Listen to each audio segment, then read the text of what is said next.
uylanadi-yu, lekin yo'q, o'sha kelinlarga ham chiroyli gapirib, aytyapman, buning uchun hamma qila olmaydi, to'g'risini aytsam, uning uchun yaxshigina sabr bo'lish kerak-da.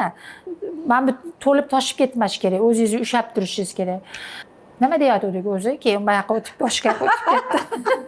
Kelinlar ham shu qiz bola bo'lib kelgandan, kelin bo'lib kelgandan keyin u yoqda erkaklar o'sgan bo'lsa, men ham qattiq qo'lmasman deb. Qo'lmasman-ku, lekin mana shu xonadonga ularni ham o'rganish kerak-da, tomdan tarasha tushgandek, o'sha qizlar ham hamma narsa, o'zimiz ham kelin bo'lganmiz, hamma narsani uddasidan chiqib keta olmaydi-yu.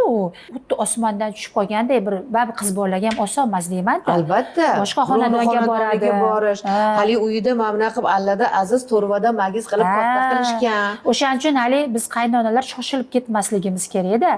Sal sabr bilan. Hozir sizni ko'rayotgan ba'zi qizlarimizni onalari, voy, meni qizimga ham shunaqa qaynona nasib qilsin deyotgan bo'lsa ajab emas. Mana 3 ta kelin bag'ringizda